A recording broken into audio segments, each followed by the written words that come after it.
Welcome dear students, good morning. बच्चों, अभी हमारा जो टॉपिक कंप्लीट हुआ है रिलेटिव मोशन, जिसको हमने कंप्लीट किया है। इसके बाद हम लोग स्टार्ट करने वाले बच्चों NLM, Newton's laws of motion. ठीक है, तो बच्चों हम लोग स्टार्ट करने वाले न्यूटन्स लॉज ऑफ मोशन। तो सबसे पहले हम लोग बात करेंगे, जो टॉपिक आएगा हमारे जीवन काल में, फोर्स। सबसे पहले कौन सा टॉपिक पढ़ने वाले बेटा? हम लोग फोर्स को स्टडी करेंगे। सही है, फोर्स को क्या बोल सकते हो आप लोग? Cause of motion. Cause of motion.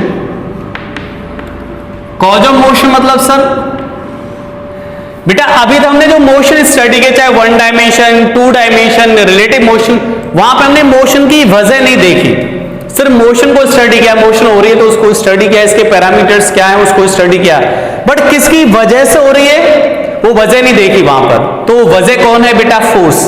कि जब किसी बॉडी पर फोर्स लगेगा तो वो मूवमेंट करेगी या नहीं करेगी, ये सारा कुछ डिपेंड किस पे करेगा? फोर्स पर। तो बच्चों आज हम सबसे पहले किसके बारे में जानेंगे? फोर्स के बारे में जानेंगे। फोर्स क्या है? ठीक है, तो सबसे पहले बेटा force is the cause of motion. Cause of motion, clear? चलिए, तो सबसे पहले बेटा जो आज हमारे ये लेक्चर स्टार्ट हो रहा है एनएलएम, जो हमें करीब 4 से 5 लेक्चर में इसको कंप्लीट कर लेंगे। ठीक है, चलिए स्टार्ट करते हैं। तो सबसे पहले आज हम लोग बेसिक बातों पे ही चर्चा करेंगे, जो आपने छोटी क्लास में मतलब 9th क्लास में स्टडी की होंगी, हर उन्हीं बात पे चर्चा करेंगे। ठीक है, तो सबसे पहले बेटा हम लोग फोर्स के बारे में जानना चाहते हैं सर कि जो छोटी छोटी बातें हैं फोर्स के बारे में वो क्या है? फोर्स कैसे हम लोग डिफाइन करते हैं? फोर्स का क्या मतलब है? तो छोटी क्लास में सिखाया जाता है कि किसी बॉडी पर हम लोग पुश कर दें या बॉडी को पुल कर दें, इसका मतलब है बॉडी पर हम फोर्स अप्लाई कर रहे हैं। तो सिंपल शब्दों में इसको क्या बोल सकते हैं हम लोग? पुल और पुश। पुल और पुश, सिंपल, बिल्कुल। पुल और पुश, पुल या पुश दो, इसको हम क्या बोलेंगे बेटा? फोर्स। किसी बॉडी पर पुशिंग हो रही है मतलब फोर्स लग रहा है, किसी बॉडी पर पुलिंग हो रही है फोर्स लग रहा है। पुल और पुश, इसको क्या बोल देंगे हम लोग? फोर्स। ठीक है, कैसी क्वांटिटी है बच्चों? ये वेक्टर। कैसा क्वांटिटी है? वेक्टर। तो वेक्टर है तो इसका मतलब इसके पास एक यूनिक डायरेक्शन होगी, तो मतलब direction required. Direction required, direction के बारे में हमें सोचना पड़ेगा, फोर्स की डायरेक्शन के बारे में देखना पड़ेगा। डायमेंशन फॉर्मूला वगैरह मैं नहीं लिख रहा हूं, जो आप लोग जानते हो डायमेंशन फॉर्मूला वगैरह, इसमें छोटी छोटी बातें, इतनी छोटी बातें भी नहीं करनी फिर। ठीक है, चलिए, तो अब बेटा हम लोग फोर्स के बारे में और कुछ जानना चाहते हैं। सर वेक्टर है तो इसके पास क्या होगा? Magnitude, magnitude, direction and also fulfill the conditions of, fulfill the laws of vector addition। Vector addition, vector addition के लॉज को मानेगा ये फोर्स, क्योंकि ये वेक्टर है इसलिए। समझो भाई, जब वेक्टर है तो वेक्टर के लॉ तो मानने पड़ेंगे ना यार, तभी तो वेक्टर अपने फैमिली में इसको जगह देगा। इसका मतलब वेक्टर के लॉज को फॉलो करेगा। ओके, चलिए अब बात करते हैं यार फोर्स के बारे में। सर बातें सीखते हैं, फोर्स क्या है समझिएगा ध्यान से। बेटा हम लोग एक यहां पर एक बॉडी ड्रॉ कर लेते हैं। इस तरीके से कोई बॉडी है, ठीक, और इस बॉडी पर इस डायरेक्शन में एक फोर्स अप्लाई कर रखा हमने, एक धक्का लगा रखा इस डायरेक्शन में। बच्चों जिस पॉइंट पे ये फोर्स लगा है उस पॉइंट को क्या बोलेंगे सर हम लोग? और ये फोर्स वाली लाइन को थोड़ा मैंने एक्सटेंड कर लिया, फोर्स वाली लाइन को जो हम लोगों ने एक्सटेंड कर लिया इस तरीके से। ये फोर्स का जो डायरेक्शन था बेटा उसको हमने थोड़ा एक्सटेंडेड कर दिया। बच्चों जिस पॉइंट पे फोर्स लगाते हैं बेटा, इस पॉइंट को बोलते हैं हम लोग point of application, point of application of force. क्या बोल देंगे? Point of application of force. Clear? अच्छा, ये जो लाइन है बेटा, जो लाइन है एक्सटेंडेड लाइन, इसको बोल देंगे हम लोग line of action, line of action of force. Clear? Line of action of force, ये जो लाइन है बेटा जो हमने फोर्स के डायरेक्शन को एक्सटेंडेड किया, that is line of action of force. Clear? ये दो तीन बातें हम लोग सीखे यहां पर कि सर डायरेक्शन ऑफ फोर्स इसको एक्सटेंडेड कर देंगे तो इस लाइन को हम क्या बोलेंगे? Line of action of force. Line of action of force का मतलब है कि सर इस फोर्स का जो इंपैक्ट है, जो इफेक्ट है, वो इस लाइन के अलोंग लगा हुआ है, अलोंग इंपैक्ट डाल रहा है इस बॉडी पर। Clear? This is a line of impact या लाइन ऑफ फोर्स एक्शन बोल सकते हैं हम लोग। ठीक, अब बच्चों ये सारी बातें क्या हमें इंफॉर्मेशन देती हैं, इसके बारे में सीखेंगे। सही है? तो सबसे पहले बेटा हमें जो point of application of force है एंड डायरेक्शन ऑफ फोर्स है, ये क्या डिसाइड करती है? देखो ध्यान से समझना एक एक बात को।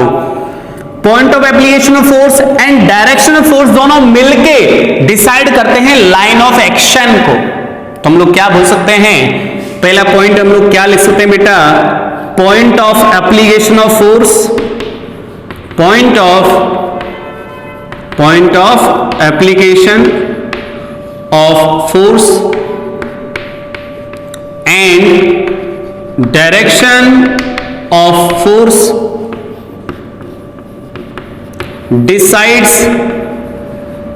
decides line of action, line of action, line of action यानी फोर्स का ये जो पॉइंट है बेटा और डायरेक्शन दोनों मिलके डिसाइड करेंगे लाइन ऑफ एक्शन को। ठीक है? दूसरा पॉइंट बच्चों, फोर्स की जो लाइन ऑफ एक्शन है, समझ लो, जो फोर्स का डायरेक्शन और फोर्स का जो मैग्नीट्यूड है, ये दोनों क्या डिसाइड करेंगे? तो हम लोग क्या लिख सकते हैं? Magnitude and direction of force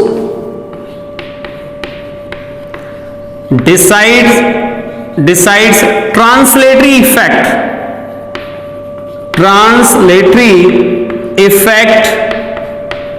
sir translatory effect मतलब बच्चों देखो मैंने क्या लिखा है यहां पे, magnitude and direction of force decide the translatory effect, यानी फोर्स का जो मैग्नीट्यूड है और फोर्स की जो डायरेक्शन है दोनों मिलके डिसाइड कर रहे हैं ट्रांसलेटरी इंपैक्ट को।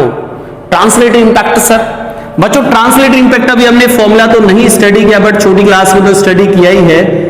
F is equal to ma, ये तो सभी को पता है, F is equal to ma Newton second law हम लोग यहां भी स्टडी करेंगे। ठीक है? तो एक्सेलरेशन इज इक्वल टू क्या आ जाएगा? फोर्स डिवाइडेड बाई m, यानी कि बेटा ए का जो एक्सेलरेशन डेवलप होगा, किसी बॉडी पर आपने फोर्स लगाया, बॉडी में क्या क्रिएट हो जाता है? एक्सेलरेशन। तो उस एक्सेलरेशन की जो डायरेक्शन होती है बेटा, ए की जो डायरेक्शन है वो coincide with the direction of force. Acceleration की जो डायरेक्शन वो किसके साथ कोइंसाइड करेगी? एफ के साथ कोइंसाइड करेगी। ठीक है? Direction of acceleration coincides with the direction of force, यानी जिधर फोर्स की डायरेक्शन होगी उधर ही एक्सेलरेशन की भी डायरेक्शन होगी। क्लियर? यहां तक फोर्स का मैग्नीट्यूड ज्यादा होगा तो एक्सेलरेशन भी ज्यादा होगा। तो क्या लिखा है बेटा? Magnitude and direction both decide the translatory impact. समझ रहे हो? तो जो ट्रांसलेटरी इफेक्ट है बेटा उसको कौन डिसाइड करेगा? फोर्स की डायरेक्शन एंड मैग्नीट्यूड। समझ रहे हो? ये ए को आप बोल सकते हो ट्रांसलेटरी इफेक्ट, एक्सेलरेशन मतलब ट्रांसलेटरी इफेक्ट, बॉडी कितने रेट से अपनी वेलोसिटी को चेंज कर रही है, दैट इज ट्रांसलेटरी इफेक्ट। तो ट्रांसलेटरी इफेक्ट बेटा कौन डिसाइड कर रहा है? फोर्स का मैग्नीट्यूड एंड फोर्स की डायरेक्शन। क्लियर? तो हम बोल सकते हैं यहां पर कि सर F की वैल्यू ज्यादा तो एक्सेलरेशन वैल्यू ज्यादा, direction of F, direction of A along the F। यानी कि अगर हम एक बॉडी बना लें इस तरीके से, इस पे बॉडी पर फोर्स लगा रहे हैं ऐसे, तो बेटा लाइन ऑफ एक्शन तो ऐसे हो जाएगा इसका। फोर्स लगाने से ही बॉडी के अंदर क्रिएट हो जाता है एक्सेलरेशन। जैसे बॉडी पर फोर्स लगाया, बॉडी में क्या क्रिएट हो गया? जनरेट हो गया एक्सेलरेशन। तो इसका मतलब बच्चों एक्सेलरेशन को डिसाइड करने वाला फैक्टर जो है वो क्या है? फोर्स का मैग्नीट्यूड एंड फोर्स की डायरेक्शन दोनों मिलकर डिसाइड करते हैं ट्रांसलेटरी इंपैक्ट। क्लियर? चलिए थर्ड पॉइंट की बात करते हैं यार हम लोग। फर्स्ट पॉइंट तो ये हो गया, सेकंड पॉइंट अब थर्ड पॉइंट की बात करते हैं बच्चों। थर्ड पॉइंट में लिखाने वाला हूं, चलिए इसको हटा देते हैं यार एक बार, ठीक है। नोट कर लीजिएगा बेटा, प्रॉपर तरीके से नोट्स बनाते चलेंगे। बहुत ही अच्छा और बहुत ही शानदार चैप्टर होगा आपके लिए, ठीक है। आपने इसको जैसे भी कहीं भी स्टडी किया हो, फिर आप इसको मैच कराना। मैं इसमें सारी बातें कवर करूंगा, थ्योरेटिकल, फंडामेंटल, मैथमेटिकल, सारी बातें। इसलिए आप प्रॉपर तरीके से नोट्स बनाना और हर चीज पर फोकस करना। एक एक बात इंपॉर्टेंट होगी इसकी, ठीक है। ये हमारा एक फोर्स का इंट्रोडक्शन है, सिर्फ फोर्स के बारे में हम चीजें सीख रहे हैं अभी। और फोर्स है क्या चीज बेटा? कॉज ऑफ मोशन, पुल और पुश, समझ रहे हो? छोटी सी डेफिनेशन, पुल और पुश।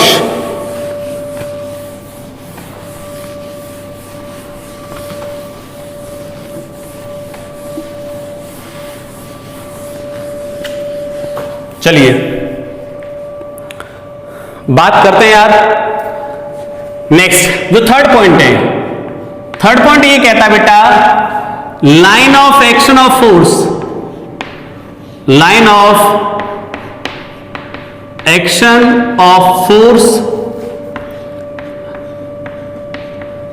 एंड मैग्नीट्यूड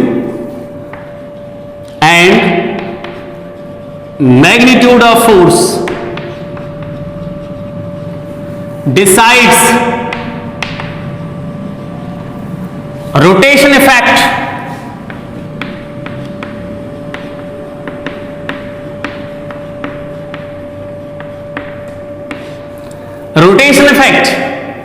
बेटा रोटेशन इफेक्ट को कौन डिसाइड करेगा? Line of action of force and magnitude of force.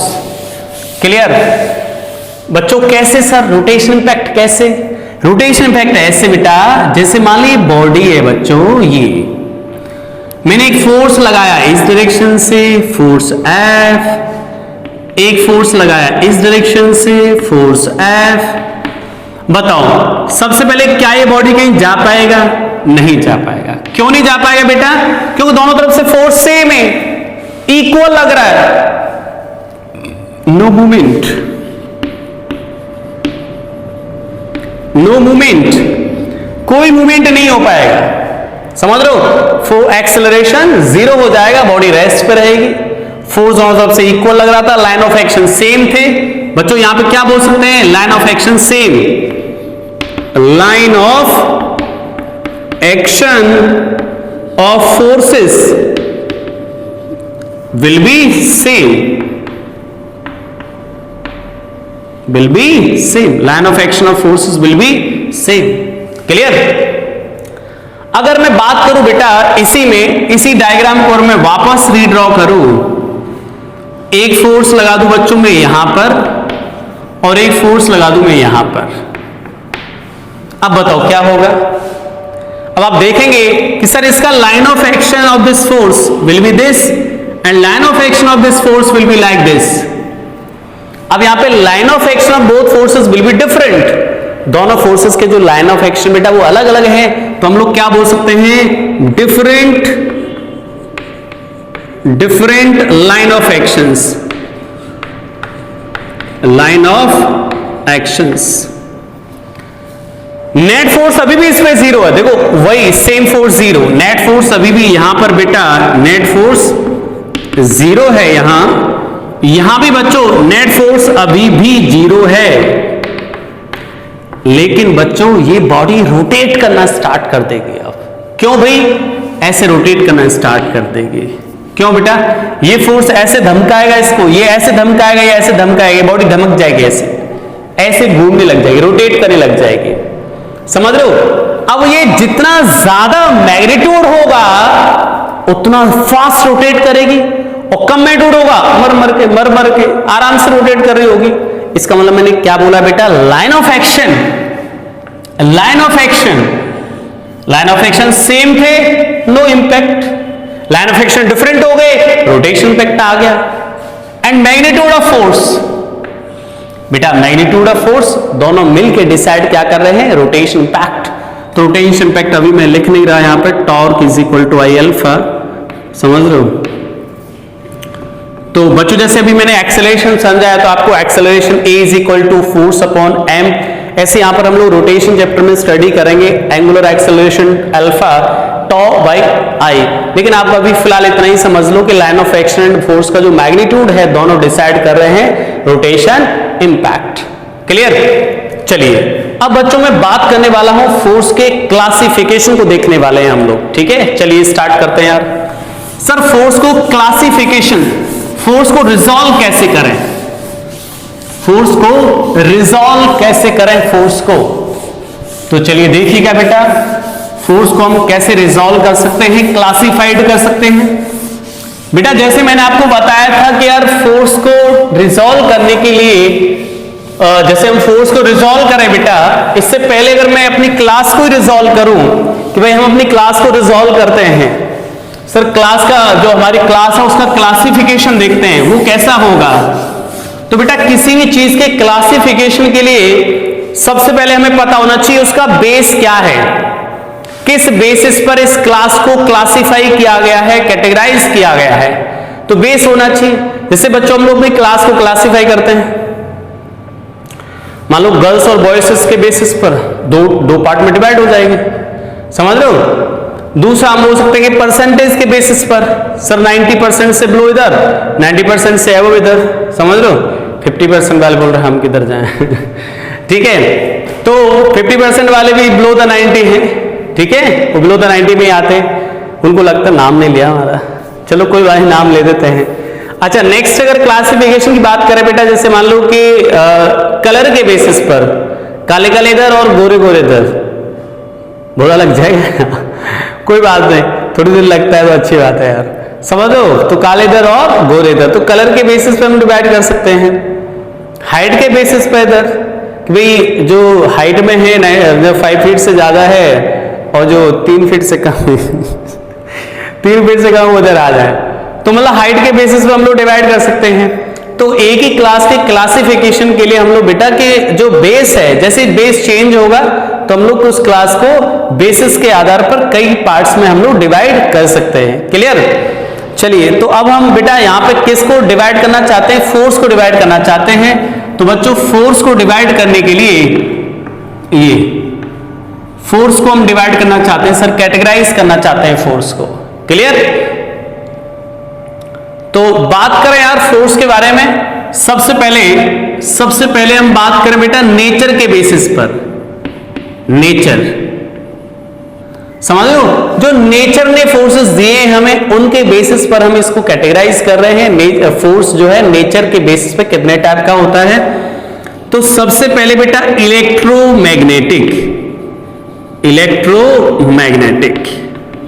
ये नेचर ने प्रोवाइड किया है इलेक्ट्रोमैग्नेटिक। सबसे पहले इलेक्ट्रोमैग्नेटिक समझ सकते हो बच्चों, चार्जेस के बीच का जो फोर्स है, चार्जेस थोड़ा बहुत आपने 11th क्लास अभी तो नहीं पढ़ोगे, 12th क्लास में पढ़ोगे, बट समझ सकते हो चार्जेस के बीच में दो मैग्नेट के बीच में लगने वाला फोर्स। जैसे ये तो एक्सपेरिमेंट किया ही होगा आप लोगों ने, गलती छोटे छोटे होंगे तो उस टाइम जब दो मैग्नेट को पास लाएंगे तो हो सकता है कभी ऐसे अट्रैक्ट कर लें, फिर आप रिवर्स पोलरिटी के साथ करो, हो बापा दूर, फिर इधर ऐसे हो जाती है, समझ लो। वापस साथ में नहीं, आबादी मुश्किल होता है वापस मतलब साथ में लाना बराबर पर, ठीक है। तो इलेक्ट्रोमैग्नेटिक फोर्स मतलब चार्जेस के बीच में, ऐसा समझ सकते हो।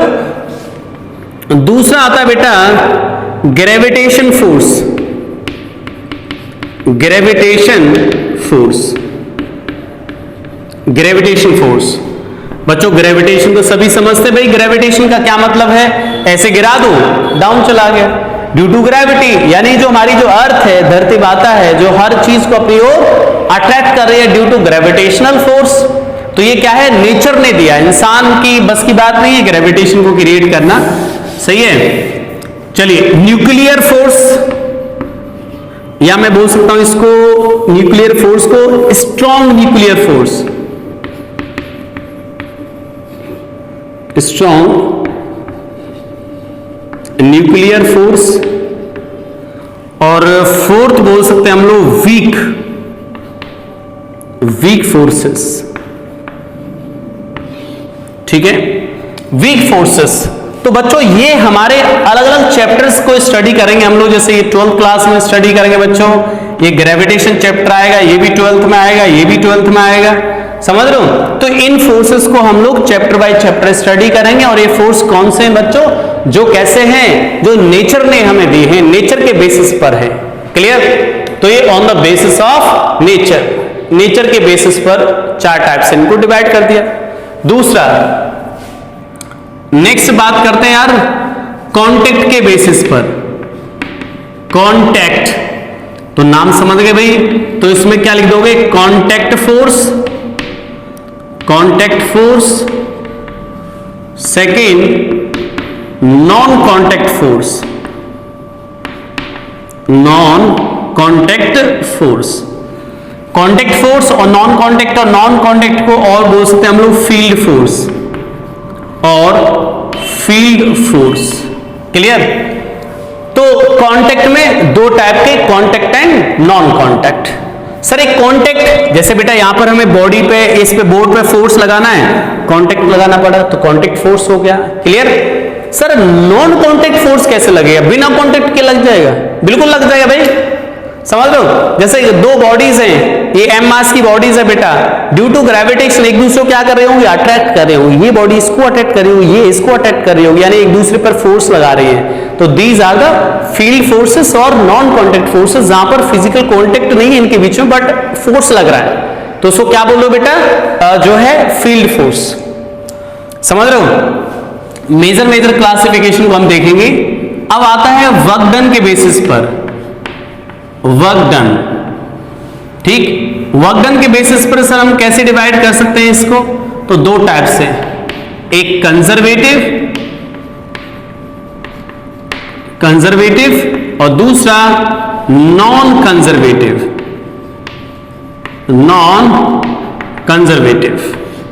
ठीक है। कंजर्वेटिव फोर्स सर पढ़ेंगे हम लोग WP के अंदर, वर्क पावर एनर्जी के अंदर। कंजर्वेटिव फोर्स वो होते हैं जिनके अंडर में बॉडी का एनर्जी लॉस नहीं होता, सही है, एनर्जी कंजर्व रहती है, तो उन फोर्सेस को हम क्या बोलते हैं, कंजर्वेटिव। नॉन कंजर्वेटिव सर जिनके अंडर में एनर्जी का लॉस होता है, जैसे friction force, air drag, viscous force, तो these are the example of non conservative force. तो इस तरीके से बेटा हमने फोर्स को कैटेगराइज किया है मेजर पार्ट्स के अंदर, कि भाई इस तरीके से हमें पढ़ना है इसको। ठीक है। चलिए, तो अब हम बात करेंगे बेटा नेक्स्ट जो है, आगे बढ़ते हैं इसके बाद। This is a classification of force on the base, different type of basis. ठीक है। ये बेटा कांटेक्ट के बेसिस पर, ये वर्क डन के बेसिस पर, और ये नेचर के बेसिस पर। ठीक है। चलिए इसको हटा देते हैं यार।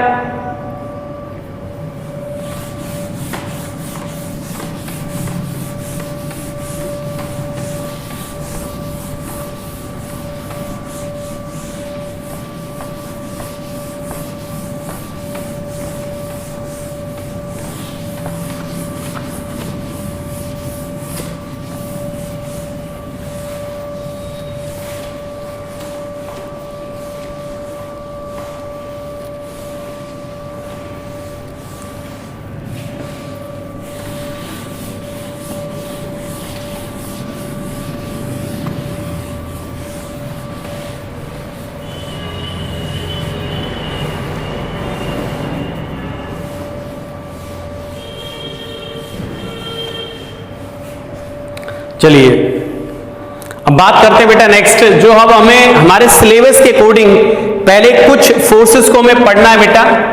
चैप्टर स्टार्ट होने से पहले कुछ फोर्सेस को हमें स्टडी करना है, जो चैप्टर के स्टार्टिंग में काम आएंगे। ठीक है। तो सबसे पहले हम बात करने वाले हैं यार, जो है बच्चों कुछ फोर्सेस को हमें स्टडी करना पड़ेगा। सबसे पहले जैसे मैं बात करूं ग्रेविटेशन की,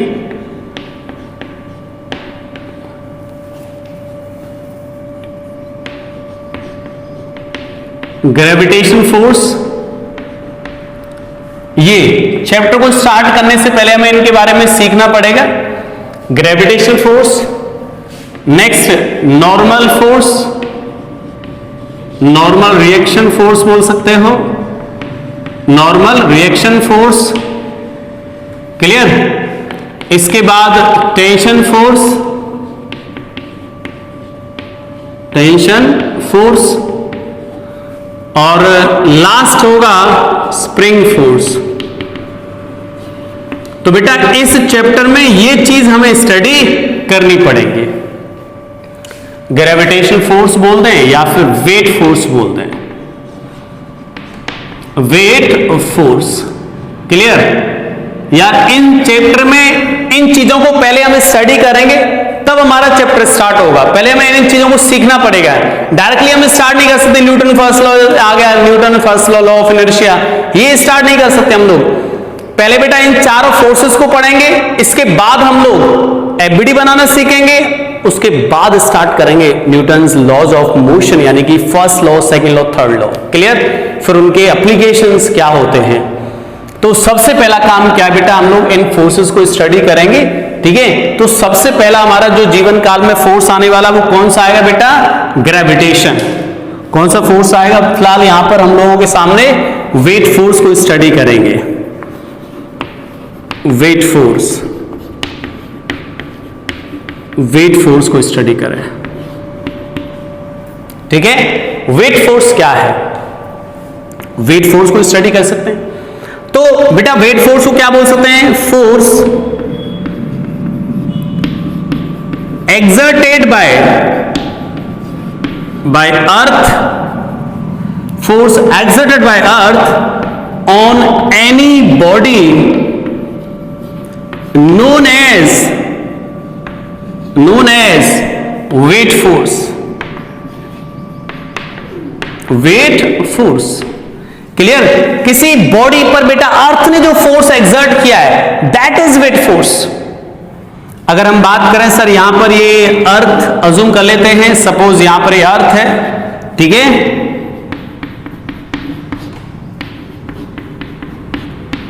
ओके, ये अर्थ अज्यूम कर लेते हैं यहां पर। क्लियर? अगर बेटा हम एक बॉडी कंसीडर करें, यहां पर सर एक बॉडी है, इसके जीवन काल में एक बॉडी यहां पर, एक यहां पर और एक यहां पर। बच्चों ये बॉडीज पर जो फोर्स लगेगा वो किस डायरेक्शन में लगेगा? मान लो ये मास है बेटा, सेंटर ऑफ अर्थ। इस मास पर, इस मास को ये अर्थ अपनी तरफ अट्रैक्ट करेगा टुवर्ड्स द सेंटर ऑफ अर्थ। इस बॉडी को भी अपनी तरफ अट्रैक्ट करेगा towards the centre of earth. ठीक है? ये इस तरफ, यहां इस डायरेक्शन में फोर्स लग जाएगा, यहां पे इस डायरेक्शन में फोर्स लग जाएगा। क्लियर? ये जितने भी फोर्सेस लगे बेटा, जैसे मैं एक मास कंसीडर कर लेता हूं, ये मास m, तो ये जो भी फोर्सेस लगे बच्चों ये किधर लगे हैं? Towards the centre of earth, towards the centre of earth. Clear? ये इन फोर्सेस की जो डायरेक्शन है, मतलब अर्थ क्या कर रहा है? इन सभी बॉडीज को अपने सेंटर की तरफ अट्रैक्ट कर रहा है। तो इस फोर्स को आप क्या बोलोगे? Weight force. क्या नाम देंगे बेटा इसको? Force due to gravity. Force due to gravity, that is weight force, weight force. Clear? क्या बोल देंगे इसको हम लोग? वेट फोर्स बोलेंगे। सर इसकी वैल्यू क्या होगी वेट फोर्स की? बच्चों वेट फोर्स की वैल्यू जो आती है, वेट फोर्स की जो वैल्यू आएगी, W से डिनोट कर सकते हो इसको, mass into acceleration due to gravity, due to gravity. Acceleration due to gravity यानी जिस जगह पर बॉडी है, बेटा ध्यान से समझना चीजों को, जैसे मुझे इस बॉडी पर इस जगह पर फोर्स निकालना है, सर वेट फोर्स कितना आएगा इस बॉडी का इस जगह पे, तो हम क्या देखेंगे?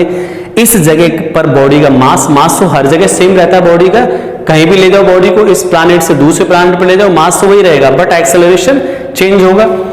तो यहां पर इस बॉडी का मास इनटू ग्रेविटी की वजह से कितना एक्सेलरेशन है यहां पर मल्टीप्लाई कर देंगे, तो मास इनटू एक्सेलरेशन क्या आ जाएगा? Weight force exerted by the earth. इस बॉडी पर, इस जगह पर कितना वेट फोर्स लग रहा है वो वहां से मिल जाएगा। तो हम लोग क्या बोल रहे हैं बेटा इसको? कभी कभार हम इसको ऐसे भी लिख दें, मास into local gravity. Local gravity, local gravity लिखने का मतलब, लोकल ग्रेविटी लिखने का मतलब बेटा जिस जगह पर वेट पूछा जा रहा है बॉडी का, जैसे इस जगह पूछा जा रहा है तो इस जगह पर ग्रेविटी कितना है, दैट इज लोकल ग्रेविटी। समझ रहे हो? तो mass into local gravity that is weight force. तो W तो W की वैल्यू आ जाती है बेटा m into acceleration due to gravity क्या होता है mg। तो वेट फोर्स की वैल्यू क्या आती है m इंटू जी। ठीक है, वेट फोर्स कितना होता है बेटा, m मास की बॉडी का वेट फोर्स m इंटू जी। जी की वैल्यू सर छोटी क्लास से पढ़ी होगी आपने 9.8 metre per second square at earth surface. केवल अर्थ सरफेस पर है ऐसा, सरफेस से इस साइड जाओगे या अंदर जाओगे तो जी की वैल्यू चेंज होगी। ओनली ऑन अर्थ सरफेस की बात कर रहा है तो 9.8 मीटर पर सेकेंड स्क्वायर। या हम लोग कैलकुलेशन को आसान बनाने के लिए बेटा क्या लिख लेते थे, इसको 10 मीटर पर सेकेंड स्क्वायर लिख लेते थे। ठीक है, तो बच्चों जी का वैल्यू 9.8 सिर्फ कहां पर है, सरफेस ऑफ अर्थ, अर्थ के सरफेस पर है। क्लियर, चलिए अच्छा सर ये वेट फोर्स की डायरेक्शन क्या होगी, इस बात पर भी चर्चा करें। तो वेट फोर्स की डायरेक्शन क्या है बेटा, towards the centre of earth, towards the centre of earth, towards the centre of अर्थ। दूसरी लैंग्वेज में इसको बोलते बेटा वर्टिकली डाउनवर्ड। अब कुछ बच्चे सोच रहे हो सर ये वर्टिकली डाउनवर्ड कहां है, ये तो वर्टिकली अपवर्ड है। ये वर्टिकली डाउनवर्ड मानता हूं लेकिन ये तो हॉरिजॉन्टल है, हॉरिजॉन्टल ये वर्टिकली अपवर्ड, ऐसा नहीं है बेटा। वर्टिकली डाउनवर्ड किसको नाम दिया गया है, वर्टिकली डाउनवर्ड नाम दिया गया बेटा towards the centre of earth. Earth के सेंटर की तरफ बच्चों जो डायरेक्शन है ना अर्थ के सेंटर की तरफ, उसी को हम नाम देते हैं वर्टिकली डाउनवर्ड। और सर सेंटर के अपोजिट हो तो इधर हो तो इसको नाम देंगे वर्टिकली अपवर्ड, यानी कि सेंटर के along to vertically downward, centre के अपोजिट तो वर्टिकली सॉरी सेंटर की तरफ तो क्या बोल लोगे आप लोग, टुवर्ड्स द सेंटर तो क्या बोल रहे हैं इसको vertically downward, opposite to the centre of earth that is vertically upward. Clear, तो this is vertically downward, this vertically downward, this vertically downward, this vertically downward. ये वर्टिकली क्या है, अपवर्ड। तो बच्चों दो टर्म क्या है, एक तो वर्टिकली डाउनवर्ड। वर्टिकली डाउनवर्ड का क्या मतलब है, वर्टिकली डाउनवर्ड का मतलब है towards the centre of earth, towards centre of earth. Vertically upward, vertically upward opposite to center of earth, opposite to center of earth। समझ रहे हो, अर्थ के सेंटर के अपोजिट उसको क्या बोलोगे, वर्टिकली अपवर्ड, और टुवर्ड्स द सेंटर ऑफ अर्थ उसको बोलेंगे वर्टिकली डाउनवर्ड। क्लियर है यहां तक। तो बच्चों ये हमने वेट फोर्स के बारे में सीखा। तो अब हमें दिमाग में ये फिट करना है, ये बिठाना है कि जब भी कोई बॉडी दिखे जिसके अंदर मास है तो उस पर एक वेट फोर्स लगता है वर्टिकली डाउनवर्ड, और we can say toward the centre of earth. ठीक है, जैसे फॉर एग्जांपल मैं दो तीन यहां पे सिचुएशन ड्रॉ कर रहा हूं, उसमें वेट फोर्स दिखाना है हमें। तो बेटा वेट फोर्स को हम कैसे दिखाएंगे, टुवर्ड द सेंटर ऑफ अर्थ और वर्टिकली डाउनवर्ड। जैसे ही बेटा m मास की बॉडी नजर आएगी उस पर हमेशा वेट ऑफ फोर्स लग जाएगा जो है वर्टिकली डाउनवर्ड डायरेक्शन में। सर वेट फोर्स कितना होगा, mass into acceleration due to gravity. सही है, mass into acceleration due to gravity.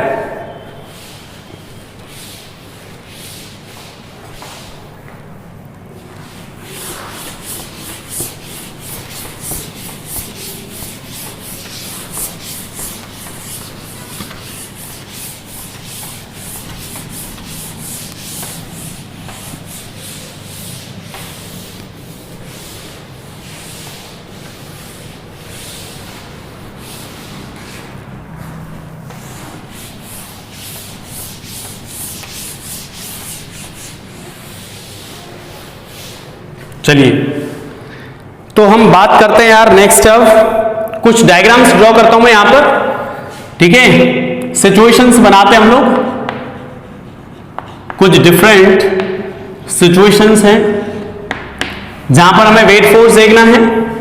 Situation बच्चों ये है, जैसे सबसे सिंपल सिचुएशन, m मास का बॉडी रख दिया मैंने, बाकी फोर्सेस को मैं अभी नहीं दिखा रहा हूं, नॉर्मल क्या लग रहा होगा वो मैं नहीं दिखा रहा हूं अभी, सिर्फ और सिर्फ हम अभी ये शो कर रहे हैं कि जो है फोर्स कैसे लगेंगे। तो बेटा अभी हम बात करेंगे यार वेट फोर्स की, mg वेट फोर्स, ठीक है, कैसे लग जाएगा, डाउनवर्ड।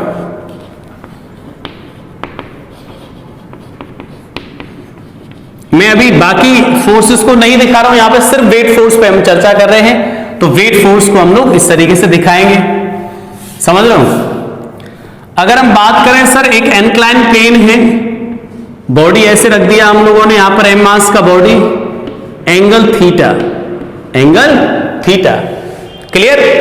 तो वेट फोर्स कैसे लगेगा बेटा, वेट फोर्स का डायरेक्शन ऑलवेज वर्टिकली डाउनवर्ड ही रखना आपको। तो वेट फोर्स यहां पे कैसा आएगा, बॉडी किसी भी जगह रखा हो, किसी भी ओरिएंटेशन में रखा हो, mg कैसे आने वाला है, वेट फोर्स कैसे आने वाला है, वर्टिकली डाउनवर्ड। अब बच्चों मैं इसको थोड़ा रिजॉल्व करके भी दिखा देता हूं, क्योंकि आपको काफी सारी जरूरत पड़ेगी इसके रेजोल्यूशन की। तो एंगल थीटा, तो दिस 90, तो ये एंगल 90 माइनस थीटा हो जाएगा। तो mg का component mg cos 90 minus theta, यानी कि ये जो कंपोनेंट आएगा mg का, mg cos 90 माइनस थीटा। क्यों भाई, क्योंकि सर इस एक्सिस के साथ जो एंगल बनाया mg ने, ये एक्सिस, इसके साथ mg ने कितना एंगल बनाया, 90 माइनस थीटा, तो cos 90 माइनस थीटा। एक कंपोनेंट किधर आएगा, mg sin 90 माइनस थीटा। अभी 90 माइनस थीटा किस में कन्वर्ट हो जाता है बेटा, साइन है तो cos में, cos है तो साइन में। यानी हम ऐसी सिचुएशन दिख जाती है हम लोगों को ये कि सर ये बॉडी इस तरीके से थी, एम मास की बॉडी, एंगल थीटा, क्या करोगे बताओ, इस डायरेक्शन में, डाउनवर्ड डायरेक्शन में क्या होगा, mg साइन थीटा, और इस डायरेक्शन में क्या आएगा, mg कोस थीटा। बेटा ये साइन कोस किस कन्वर्ट होगा, साइन में, और साइन किस में कन्वर्ट हो गया, कोस में। तो ये हमें वेट फोर्स को दिखा रहा हूं मैं यहां पे, सिर्फ और सिर्फ वेट फोर्स। नॉर्मल रिएक्शन के बारे में अभी हमने कोई चर्चा नहीं की, सिर्फ और सिर्फ वेट फोर्स पे ही काम कर रहे हैं कि जैसे एम मास की बॉडी दिख जाएगी, वेट फोर्स वर्टिकली डाउनवर्ड लग जाएगा। क्लियर है यहां तक। अच्छा चलिए मान लेते हैं सर ये बॉडी है इस तरीके से यहां पर रखी हुई है, बच्चों वेट फोर्स कैसे लग जाएगा, सेंटर पर लग जाएगा, सेंटर मास पर, वर्टिकली डाउनवर्ड, ठीक है, वर्टिकली डाउनवर्ड, समझ रहे हो। यानी वेट फोर्स ऑलवेज शो कर दोगे आप लोग वर्टिकली डाउनवर्ड डायरेक्शन में। Clear, this is about the wait force. तो बच्चों जैसे एम मास की बॉडी दिखेगी दिमाग में फिट कर लोगे, मास देखा, mg वर्टिकली डाउनवर्ड लगा दिया, ठीक है। चलिए अब आते बेटा हम लोग नेक्स्ट फोर्स पर। नेक्स्ट फोर्स हमने क्या सीखा है, normal reaction, normal reaction force. तो अब हम चर्चा करें बेटा इन फोर्सेस को पढ़ने के बाद ही हम चैप्टर को स्टडी कर पाएंगे यार। चैप्टर में 100% कॉन्फिडेंस हम तभी ला पाएंगे जब हमें ये वाली चीजें क्लियर होंगी कि नॉर्मल रिएक्शन कैसे लगता है, कहां लगता है, समझ रहे हो। ये अगर वेट फोर्स के बारे में जो प्रॉपर्टीज हैं इसकी, सर इसकी प्रॉपर्टीज लिखूं मैं, समझ रहे हो, तो वेट फोर्स के बारे में, प्रॉपर्टीज के बारे में हम लोग क्या लिख सकते हैं, कैसा फोर्स है बेटा, इसकी प्रॉपर्टीज क्या है, वेट फोर्स।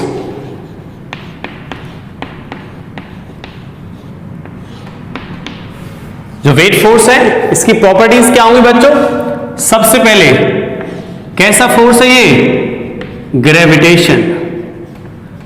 कैसा फोर्स है बेटा ये, ग्रेविटेशन। नेचर वाइज कैसा है, ग्रेविटेशन है। पुलिंग टाइप या पुशिंग टाइप, बॉडी को पुल कर रहा है, पुश कर रहा है, पुलिंग टाइप, बॉडी को खींच रहा है, पुलिंग टाइप, ठीक है। Conservative in nature, conservative in nature, बेटा कंजर्वेटिव भी होगा, यानी कि एनर्जी का लॉस नहीं होने देगा, ये इसकी प्रॉपर्टीज हैं, ठीक। इसके बाद हम लोग ऐसे बोल सकते हैं सेंट्रल फोर्स। सेंट्रल फोर्स है। तो वैसे तो मैं आगे सिखाऊंगा चैप्टर में, नेक्स्ट कॉन्सेप्ट सिखाऊंगा बेटा सेंट्रल फोर्स होने से क्या होता है, बट इसकी जो दो बातें सेंट्रल की वजह से क्या इंपॉर्टेंट होता है वो मैं यही लिख दे रहा हूं। तो कंजर्वेटिव इन नेचर का मतलब क्या होता है बेटा, एनर्जी कैसा रहेगा, कांस्टेंट, यानी कहीं भी अगर ग्रेविटेशन नजर आ जाए, मतलब वेट फोर्स नजर आ जाए, तो वहां पे हम लोग एनर्जी कंजर्वेशन अप्लाई कर सकते हैं, because it is a conservative nature. दूसरा सेंट्रल फोर्स, तो सेंट्रल फोर्स अप्लाई होने से एंगुलर मोमेंटम L कैसा रहेगा, कांस्टेंट। ठीक है, ये चीजें बाद में सिखाएंगे हम लोग, बस अभी नाम लिख दे रहा हूं मैं सिर्फ कि भैया ग्रेविटेशन नजर आए तो एंगुलर मोमेंटम कंजर्व रहता है, एनर्जी भी कंजर्व रहती है। ठीक, चलिए, तो ये तो इसकी प्रॉपर्टीज के बारे में था भाई, प्रॉपर्टीज है इसके बारे में ये तो, ठीक है। अच्छा, नेक्स्ट सीखते हैं हम लोग नॉर्मल रिएक्शन फोर्स। तो हमारा जो नेक्स्ट टॉपिक है बेटा normal reaction force. Normal reaction force, clear. ये हम स्टार्ट करने वाले हैं अब नॉर्मल रिएक्शन फोर्स। इसको डिनोट करेंगे बेटा N से। नॉर्मल रिएक्शन फोर्स क्या चीज है, ये नॉर्मल रिएक्शन फोर्स, ठीक है। चलिए बात करते हैं यार normal reaction force. Normal reaction force की बात करें, ठीक है। नॉर्मल रिएक्शन फोर्स क्या है बेटा, ग्रेविटेशन को अभी तक हम स्टडी कर रहे थे, वेट फोर्स को। अब हम बात करेंगे बेटा नॉर्मल रिएक्शन फोर्स की। तो नॉर्मल रिएक्शन फोर्स कैसे लगता है, तो ध्यान से समझिएगा बेटा पहले कि जब दो बॉडीज का आपस में कांटेक्ट होता है, ये बॉडी m मास का ब्लॉक है बेटा, एक सरफेस पर हमने इसको रख दिया, इन दोनों के मॉलिक्यूल आपस में कांटेक्ट में आए होंगे, ठीक है। तो ये मॉलिक्यूल रियल में क्या कर रहे होते हैं, एक दूसरे को पुश कर रहे होते हैं, एक दूसरे पर फोर्स लगा रहे होते हैं। मैं थोड़ा जूम करके दिखा रहा हूं, यहां पर ये मॉलिक्यूल्स, ये वाले मॉलिक्यूल्स इसके सरफेस के, तो एक दूसरे को क्या कर रहे होते हैं, धक्का मुक्की कर रहे होते हैं, एक दूसरे पर रिपेल कर रहे होते हैं, एक दूसरे को चार्जेस की वजह से। किसकी वजह से बेटा, चार्जेस की वजह से एक दूसरे को क्या कर रहे हैं, ये रिपेल कर रहे हैं। तो क्या होता है, इन सारे फोर्सेस को मिला के या इन सभी फोर्सेस के जो रिजल्टेंट को हम बोलते हैं नॉर्मल रिएक्शन फोर्स, ये N। This is a normal reaction force, clear. ये नॉर्मल रिएक्शन फोर्स, क्लियर, इस तरीके से, ठीक है। ओके, तो बच्चों इन सारे फोर्सेस को मिला के ये जो रिजल्टेंट फोर्स है इसको क्या बोल देंगे हम लोग, नॉर्मल रिएक्शन फोर्स। तो अब मैं आपसे ये बोलूं, अब ध्यान से समझना एक एक चीज को, कि नॉर्मल रिएक्शन एक पॉइंट पे लगता है या सारे पॉइंट्स पे लगता है जो कांटेक्ट में होते हैं।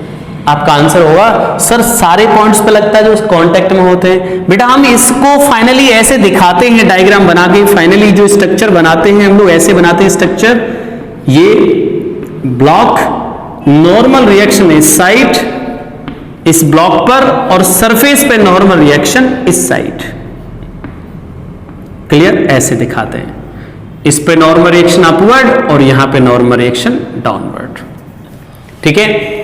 अब बच्चों जैसे मैंने इसको एक पॉइंट पे शो कर रखा है नॉर्मल रिएक्शन को, तो आपसे क्वेश्चन पूछा जाए क्या नॉर्मल रिएक्शन एक सिंगल पॉइंट पे लग रहा है, what is the point of application of force of this normal reaction, तो आप सिंगल पॉइंट नहीं बोलोगे, आप बोलोगे सभी पॉइंट्स पे लग रहा है नॉर्मल रिएक्शन। तो बॉडी के जितने भी पॉइंट्स कांटेक्ट में हैं उन सभी पे नॉर्मल लगता है, यानी जो पॉइंट कांटेक्ट में होते उन पर नॉर्मल रिएक्शन लगता है। तो हम लोग ऐसा बोल सकते हैं ज्यादा कांटेक्ट वावा नॉर्मल, समझ रहे हो।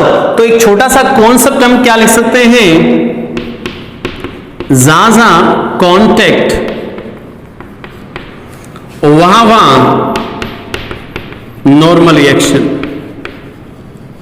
नॉर्मल रिएक्शन फोर्स,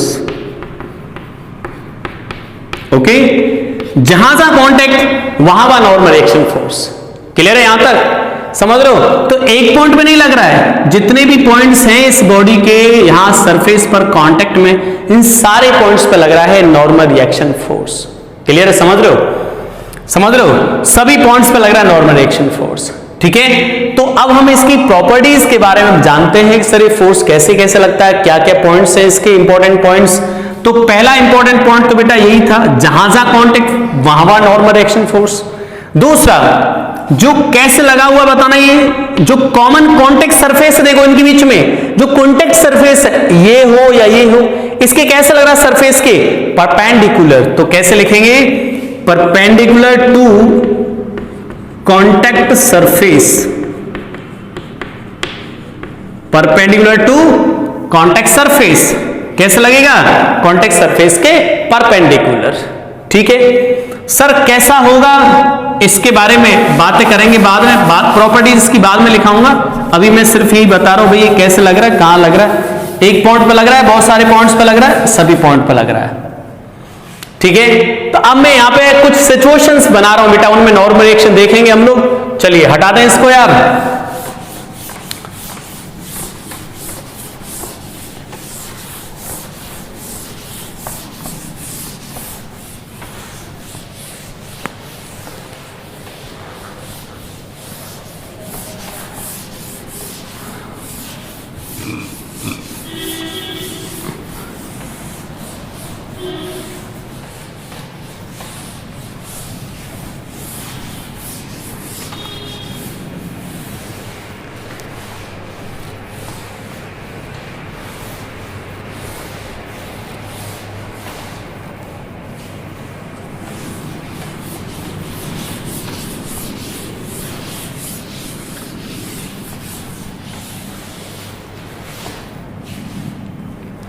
चलिए बात करते हैं नेक्स्ट बच्चों नॉर्मल रिएक्शन के बारे में। अब कुछ सिचुएशंस बना देते हैं यार।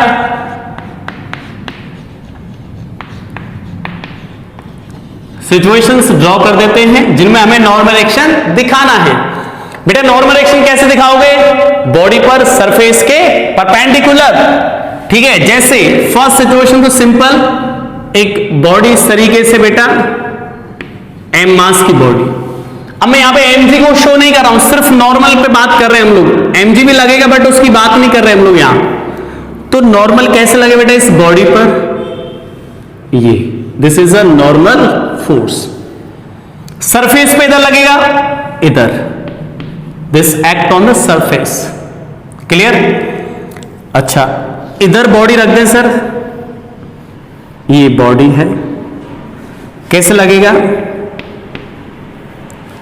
नॉर्मल रिएक्शन कांटेक्ट सरफेस के परपेंडिकुलर। ठीक है, और सरफेस पर इधर लग जाएगा। समझ रहे हो, नॉर्मल रिएक्शन बॉडी पर इस साइड और सरफेस पर इस साइड। एक पॉइंट पर नहीं लग रहा है, बहुत सारे पॉइंट पर मैंने उसको शो कर रखा हूं केवल एक ही पॉइंट पर। ओके चलिए नेक्स्ट सिचुएशन की बात कर लेते हैं सर। नेक्स्ट सिचुएशन सर, ये बॉडी है, यहां पर कांटेक्ट में है ये इधर, कैसे लगाओगे नॉर्मल फोर्स। तो बच्चों नॉर्मल फोर्स जो लगता है कांटेक्ट सरफेस के परपेंडिकुलर लगता है, लेकिन सर यहां तो सरफेस परपेंडिकुलर नजर ही नहीं आ रहा मुझे। तो कहां सरफेस परपेंडिकुलर, यहां तो शार्प कॉर्नर दिखाई दे रही है, कॉर्नर कॉर्नर। तो ऐसी सिचुएशन में क्या करते हैं, दोनों में से जो सरफेस प्लेन है जिसके हम लोग परपेंडिकुलर फोर्स ड्रॉ कर सकते हैं उसको आइडेंटिफाई करते हैं। भाई ये तो कॉर्नर है, तीखे कॉर्नर है, ये शार्प कॉर्नर है, यहां तो हम डिसाइड नहीं कर सकते परपेंडिकुलर लाइन ये होगी ये होगी, लेकिन जो दूसरी बॉडी कांटेक्ट में उसके सरफेस को देखते हैं। फिर बेटा या तो दोनों ही सरफेस प्लेन हो आपस में तो आसानी से लगा दोगे आप लोग, जैसे first situation and second situation. मान लो एक सरफेस प्लेन है बट दूसरी प्लेन नहीं है, दूसरी शार्प है कोई, तो क्या करोगे, जो प्लेन है उसके परपेंडिकुलर लगा दोगे।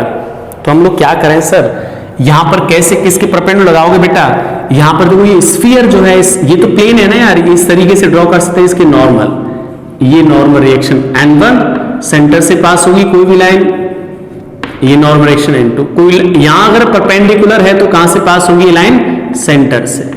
ठीक है, ये N1 एंड N2 लगा दी नॉर्मल रिएक्शन। समझ रहे हो? समझ रहे हो बेटा?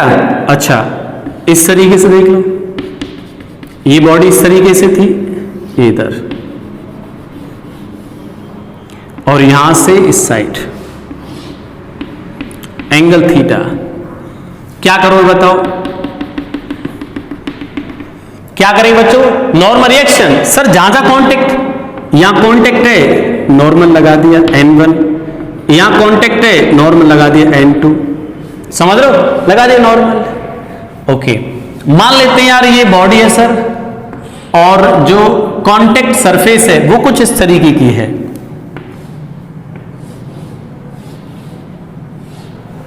सर अब कैसे लगाएंगे नॉर्मल?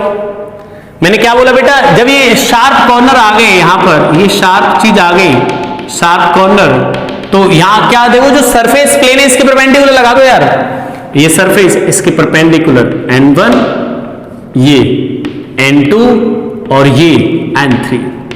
ये सारी लाइन कहां से पास होंगी बेटा? सेंटर से। सभी लाइन सेंटर से। स्फीयर में क्या खूबी होती है बच्चों कि कोई भी लाइन अगर परपेंडिकुलर है, यहां सरफेस में परपेंडिकुलर है, तो सेंटर से ही पास होगी। This is a property of sphere. ठीक है, चलिए अगर बात करें सर हम नेक्स्ट सिचुएशन की, एक रॉड रख दी मैंने यहां पर इस तरीके से, एक रॉड रख दी, एक रॉड रख दिया इस तरीके से, और मुझे पूछा है कि नॉर्मल रिएक्शन क्या लगेगा डिफरेंट डिफरेंट पॉइंट पर। तो क्या शो करूंगा बेटा मैं? कैसे शो करूंगा? जहां जहां कॉन्टेक्ट वहां नॉर्मल। तो ये तो 7 कॉर्नर है, तो सर ये तो कॉर्नर है लेकिन ये तो प्लेन है ना यार, तो लगा दो इस पर, ये लग गया नॉर्मल। बड़ा प्रॉब्लम अच्छा लगता है यार ये नॉर्मल रिएक्शन का मामला। N1 N2 समझ रहे हो? सरफेस में मैं नहीं दिखा रहा हूं, सरफेस पे इधर लग जाएगा N1 और सरफेस पे इधर लग जाएगा N2। यानी जो सरफेस बेटा दोनों में से कोई भी एक प्लेन हो जाए उसी के परपेंडिकुलर लगा दो। जैसे फॉर एग्जांपल बात करूं मैं यहां पर, ये ऐसी सिचुएशन है, रॉड इस तरीके से,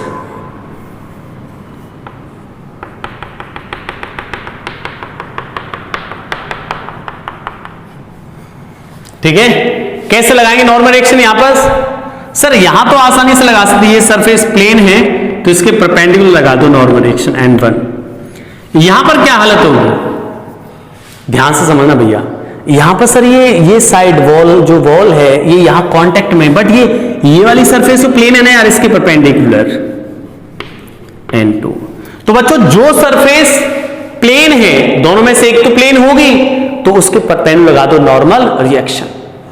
ठीक है, तो इस तरीके से बेटा हम लोग नॉर्मल रिएक्शंस लगाते हैं। तो this is all about the normal reactions. Clear? चलिए अब बच्चों मैं इसकी प्रॉपर्टीज लिखाता हूं, नॉर्मल रिएक्शन की प्रॉपर्टीज लिखाता हूं, देखिएगा ध्यान से। हटा दे यार इनको। चलिए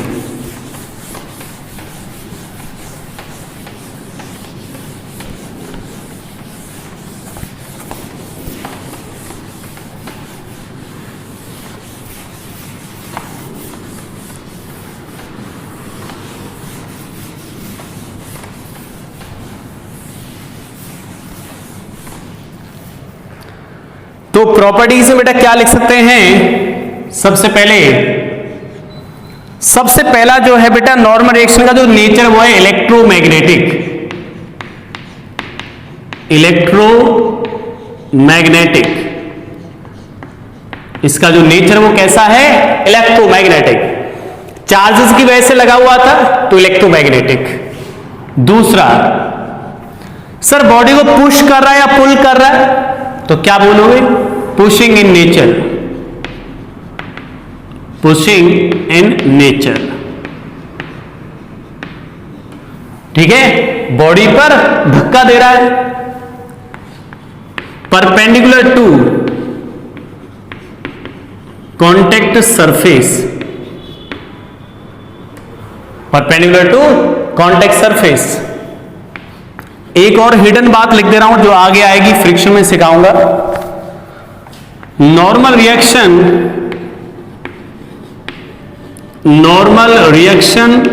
force is the perpendicular component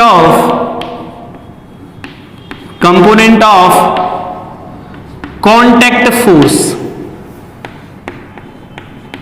ये फ्रिक्शन में बताऊंगा, ठीक है।